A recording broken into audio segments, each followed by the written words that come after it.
பிரிக்கப்படாத திருநெல்வேலி மாவட்டம் மாவட்ட பிரிவினைக்கு பின்பு தூத்துக்குடி மாவட்டம் ஸ்ரீவைகுண்டத்தில் 26 டிசம்பர் 1925 பிறந்தார். நல்லக்கண்ணு ஐயா அவர்கள் தனது 18வது வயதிலேயே இந்திய கம்யூனிஸ்ட் கட்சியில் தன்னை இணைத்துக் கொண்டார். ஸ்ரீவைகுண்டம் பகுதியில் 2000 நெல் மூட்டைகளை வைத்திருப்பதை கண்டுபிடித்து ஜனசக்தி பத்திரிகையில் எழுதினார். அதை படித்த மாவட்ட ஆட்சியர் உடனடியாக நடவடிக்கை எடுத்து அத்தனை மூட்டைகளையும் பறிமுதல் செய்தார். இவருடைய முதல் நடவடிக்கை இதுவாகும். இனிமேல் மக்களுக்காக முழு நேரமும் உழைப்பது என்று முடிவெடுத்தார். அப்பாவிடம் சொல்லாமல் வீட்டை விட்டு வெளியேறினார். கம்யூனிஸ்ட் கட்சிக்கு தடை விதிக்கப்பட்ட போது நெல்லை சதி வழக்கில் கைது செய்யப்பட்டார். 7 ஆண்டுகள் இருட்டறை வாழ்க்கை. வெளியில் வந்தபோது நாடு சுதந்திரம் அடைந்திருந்தது. அன்று தொடங்கி அரசியல் பயணம் அவரது இறுதி மூச்சு வரை தொடர்ந்தது. இவருடைய 80வது பிறந்த நாளை முன்னிட்டு 1 கோடி ரூபாய் வசூலித்து கொடுத்தது கட்சி. அதை அந்த மேடையில் வைத்து கட்சிக்கு திருப்பி கொடுத்து விட்டார். தமிழக அரசு அம்பேத்கர் விருது கொடுத்து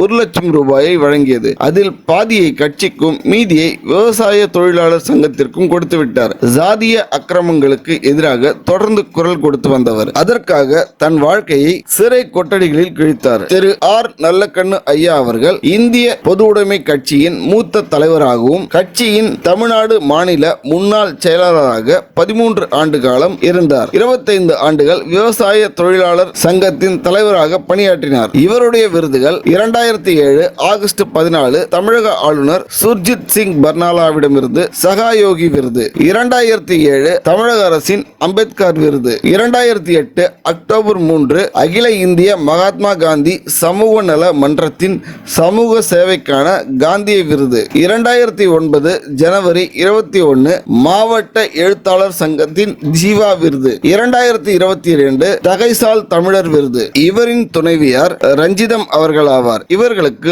1958 ஆண்டு திருமணம் நடந்தது. இவர்களின் பிள்ளைகள் காசி பாரதி, மறு ஆண்டாள் ஆவார்கள். திரு ஐயா நல்லக்கண்ணு அவர்கள் 2026 பிப்ரவரி 1 அன்று உடல்நலக்குறைவால் சென்னை அரசு ராஜீவ்காந்தி பொது மருத்துவமனையில் அனுமதிக்கப்பட்டார். தீவிர சிகிச்சை பிரிவில் அனுமதிக்கப்பட்டு சிகிச்சை அளிக்கப்பட்டும் பலனின்றி பிப்ரவரி 25 அன்று பிற்பகல் 1:55 மணியளவில் தனது 101வது வயதில் காலமானார். சென்னை மருத்துவ கல்லூரி மாணவர்களின் கல்விக்காக திரு ஐயா நல்லக்கண்ணு அவர்களின் உடல் ஒப்படைக்கப்பட்டது. அதற்கான சான்றிதழை குடும்பத்தினரிடம் கல்லூரி நிர்வாகத்தினர் வழங்கினர்.